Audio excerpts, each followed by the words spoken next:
Hello, welcome to Health Chat. I'm your host, Dr. Alancia Wynn, and today we're going to be talking about home safety. You all heard the old saying that most accidents happen in the home, and that's really true, especially for people on kind of both ends of the age spectrum, the very young and the very old. So today we're going to be talking about ways we can make our home safer for everybody in the family, everybody that comes to visit. So accidents are at home are a source of significant injuries. Falls and fires are two of the most common causes of injury. So we're going to be talking about some ways to decrease the risk for these kind of things.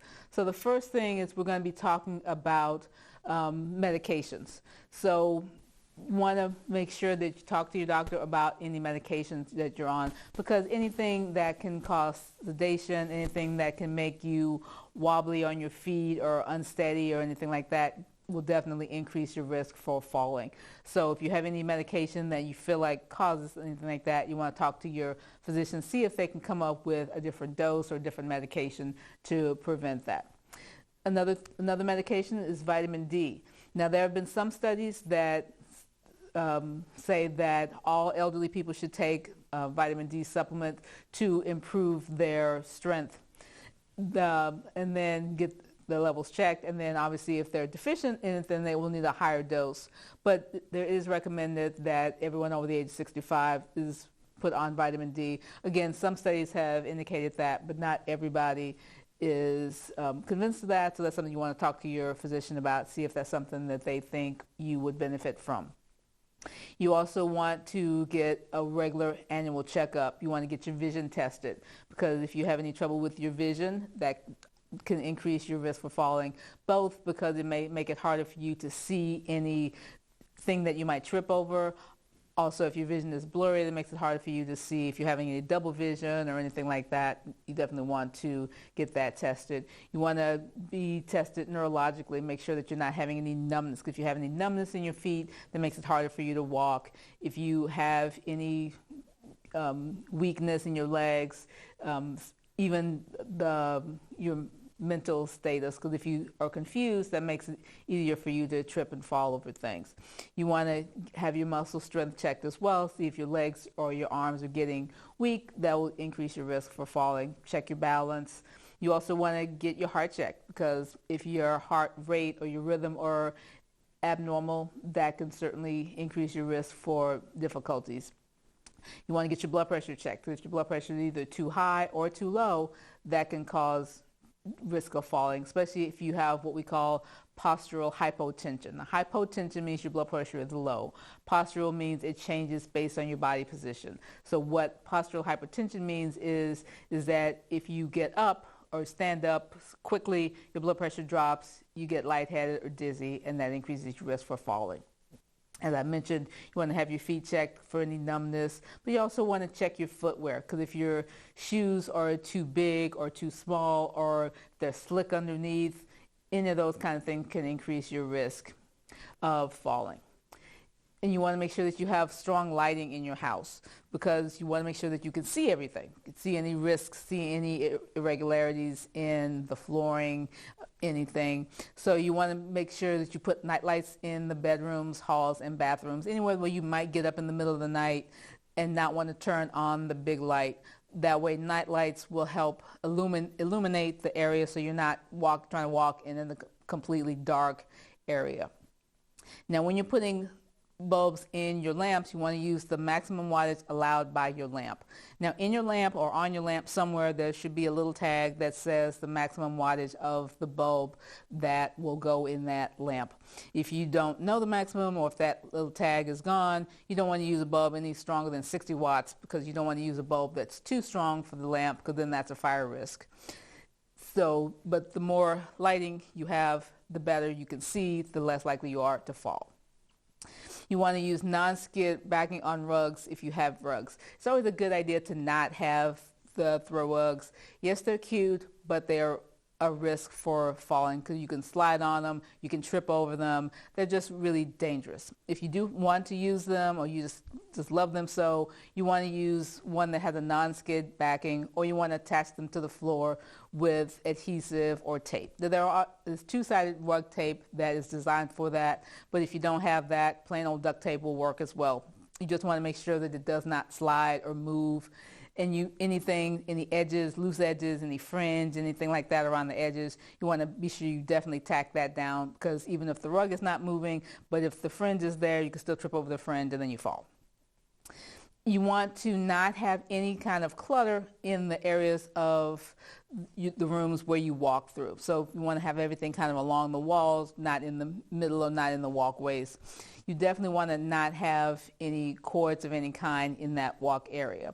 Any cords, extension cords, any type of cords, you want to have them tacked down as well. So consider putting some tape over them or putting them in one of the plastic containers that will keep them anchored to the floor so that you won't trip over them.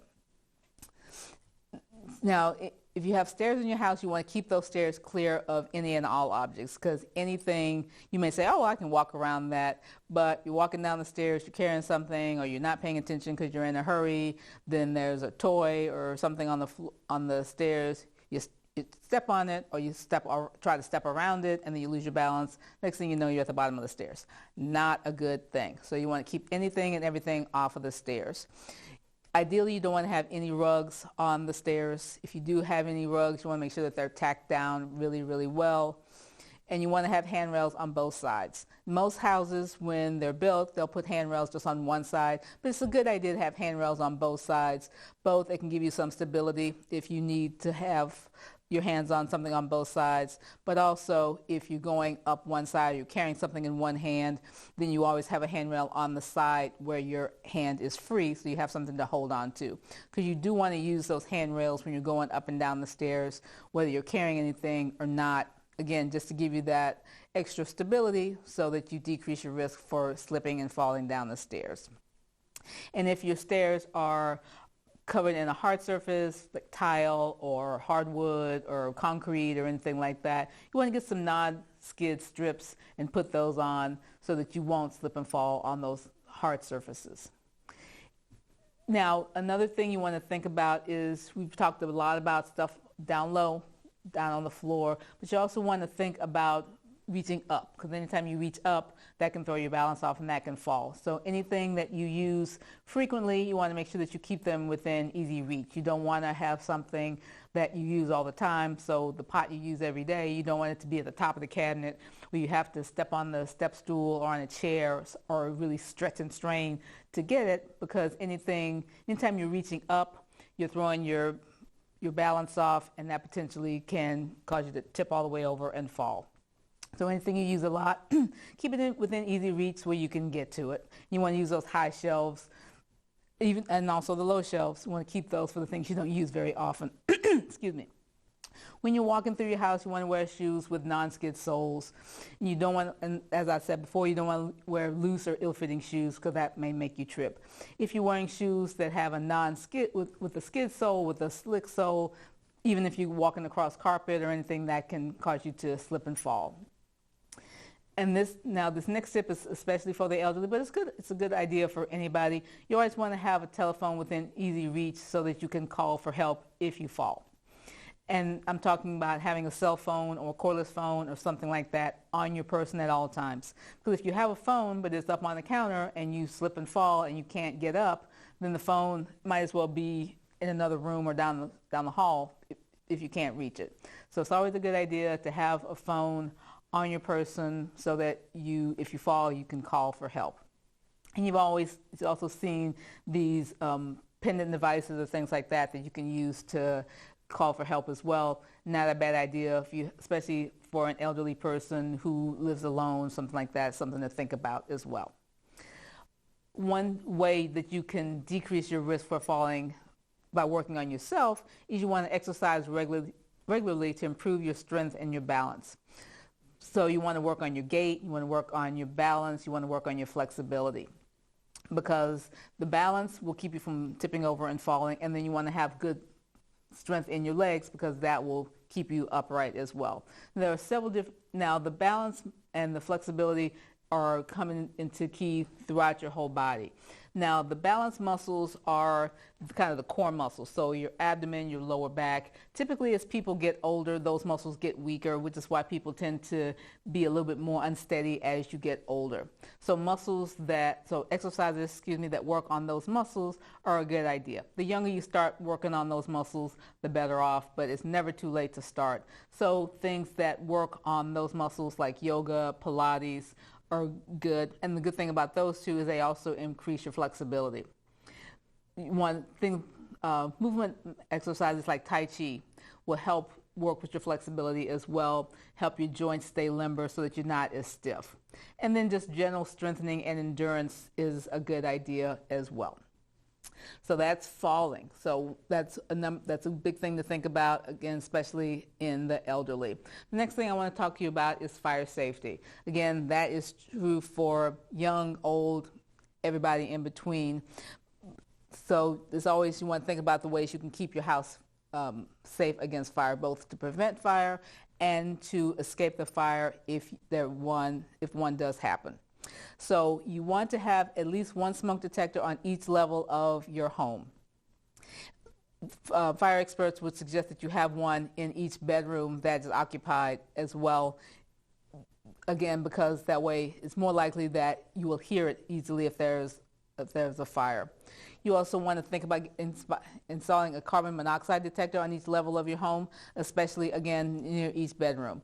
There are some monitors that will monitor both, but if you already have smoke detectors, it's a good idea to get carbon monoxide detectors as well, and you can find them easily at any home improvement store in your area. Now, carbon monoxide is a colorless, odorless gas that can be deadly, and it can only be detected with a detector. You can't see it, you can't smell it, you can't taste it, and the common story is that people fall asleep and they never wake up because of the carbon monoxide. Where does carbon monoxide come from? It comes from anything that is burned. So it comes from a running car motor, it comes from generators, which is a big thing, especially in the warmer months, in the colder months. I'll get it right. In the colder months or any time that the electricity is out. So getting those carbon monoxide detectors and using them. And if you have those detectors, you want to check the batteries as well. Make sure that they work. Because if you have them and they don't work, then they're just basically big things that are just taking up space in your home, and they just might as well be a book or anything else. So when you're cooking, you also want to be cognizant of fire safety. You want to wear short or close-fitting sleeves. You don't want to wear any clothes that might catch on pot handles, knock the pot over, or that might get exposed to the flame on the stove. And you don't want to allow children in the kitchen while cooking unless they're closely supervised. And the younger they are, the more you have to supervise them, because again, you don't want them to run and get to either knock a pot off or put their hands over a flame or touch a hot oven or anything like that. If you're going to be burning any candles, you want to make sure that you keep them away from any cloth, any furniture, drapes, or anything that might catch fire. You don't want to put them where they may be knocked over by either pets or children. So you don't want to have them on the edge of a table. You want to have them more in the middle of a table. You want to put those candles out before you leave the house or before going to sleep. You never want to leave a candle burning. You want to make sure it's completely out. You don't want to leave it smoldering. You want to make sure it's completely out. Now, if you smoke, you don't want to smoke in bed, because if you smoke in bed, you might fall asleep, and then the cigarette falls into the bedding or into the mattress, and then catch that on fire. You want to use an ashtray that is deep and stable. You don't want to use anything flimsy that might get tipped over with a burning cigarette in it. And just like with the candles, you want to have it more in the middle of the table. You don't want to have it on the edge of the table where it might get knocked off. You don't want to smoke around any place where there's oxygen in use. If you use oxygen, you want to get some no smoking signs, and you want to post them around the house and on the front door. That way people know that oxygen is in use and they should not be smoking around that area. You want to have a working fire extinguisher in your house, and you want to know how to use it. Most fire stations will show you how to use a fire extinguisher. A lot of times they'll have classes that will teach people how to use fire extinguishers. And you want to test the fire extinguisher, because if you have a fire extinguisher, over time it may lose its effectiveness. So you want to make sure that you test it regularly to make sure that it is properly used and properly able to be used. And you want to have one on each level of your home. You definitely want to have one near the kitchen or any place where fire would be in use. You want to keep any flammable objects out of the reach of children. We're talking matches,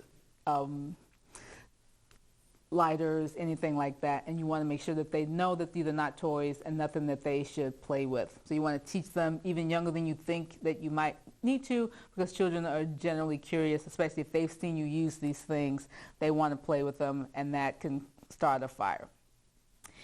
Anytime you have multiple people in a home, you want to have an emergency plan for evacuating your home, and you want to conduct fire drills to practice. You want to have a plan where everyone knows a place where they would meet away from the home, and that way everyone knows that everyone else is safe, so that people aren't going back into the house looking for someone who is already out, but they're somewhere else. So you want to have a plan, and you want to practice it, so that everyone knows the plan.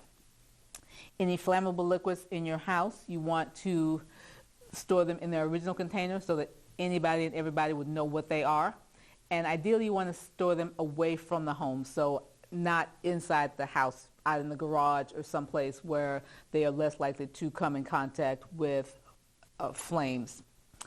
Any electrical cords that are in your house that are damaged, that is a great fire risk. You want to discord them. You don't want to try to repair them. You want to discord them. Either discard the lamp that has the frayed cord, or take them somewhere and get that cord replaced. You don't want to use anything that has a damaged cord. You want to use curling irons, any appliances that have heat like that. You want to keep them away from the edges of tables and away from children, because if a child touches it, they can get burned. Or if there's someone who has maybe dementia or something else and they're not aware of what they're doing, they could touch this hot iron and burn themselves. And also, if, depending on what appliance we're talking about and how hot it is, it could hit the carpet or a curtain or something like that, and that actually start a fire.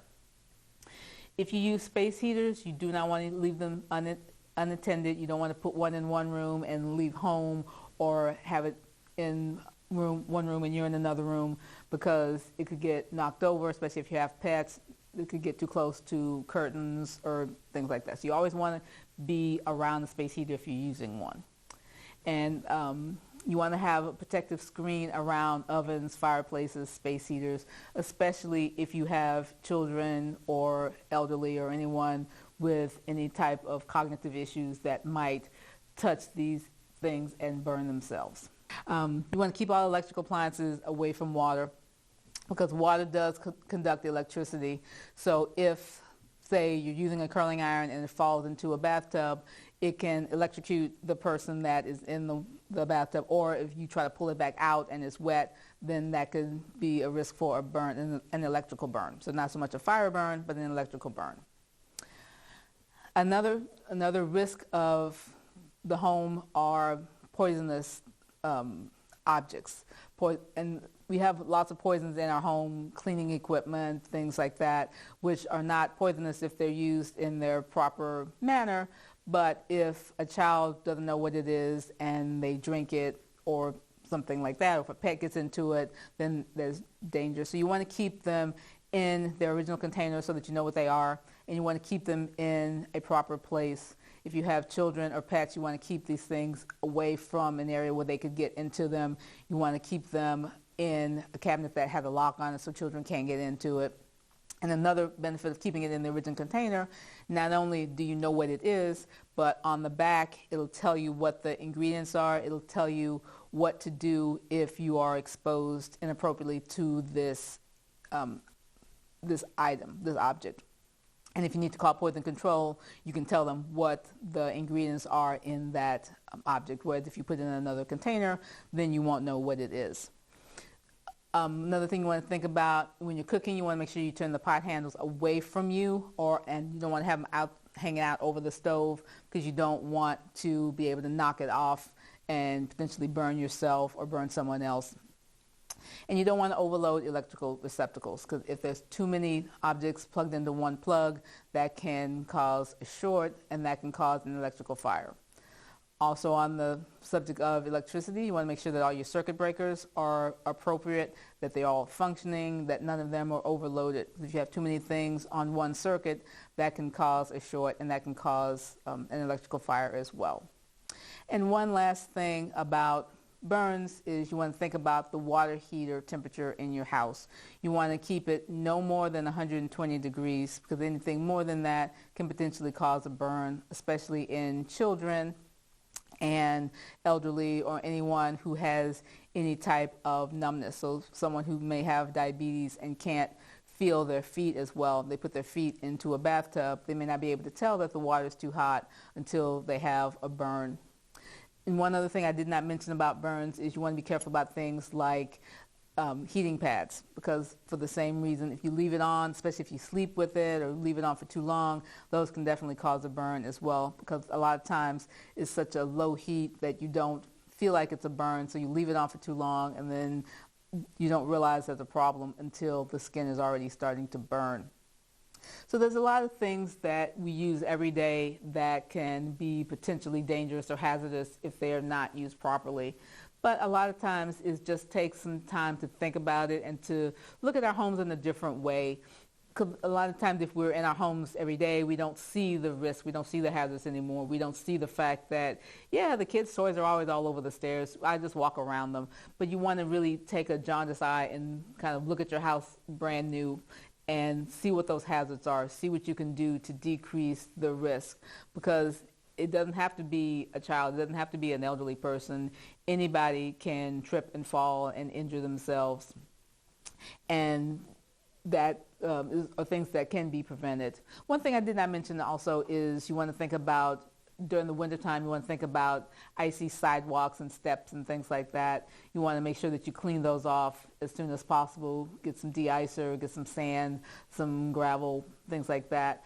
That not only will protect you, but it also protects anyone that is coming up to your home, any delivery people, mail person, neighbors that stop by, anything like that. So you don't want to think so much. We talked a lot today about the interior of your home, but you also want to think about the outside of your home. You want to keep things off of the lawn, toys, lawn furniture, lawn tools, anything like that, because those are things that you may trip over and fall as well. Anything, any bricks or pavers or anything like that, you want to make sure that those are secure, that they're not loose, that they're not uneven, that they're nice and even, because that can be a fall risk as well. So just, it's a good idea, maybe once a year. Some people will use the change of season, spring cleaning or fall cleaning, as a way to just kind of look around their house and see, okay, well, what have we not been paying attention to? What can we do differently? What can we change up and make sure that the house is safer for everyone that lives here, everyone that visits, because these are things that can be prevented. So I know I've thrown a lot of information at you today. I hope that it was helpful. And if you have any questions about anything on today's show, you can contact me here at the station. If you have any questions or concerns about your health in specifics, you'll want to talk to your primary physician. Until next time, I'm Dr. Alancia Wynn. This has been Health Chat. I will see you next time.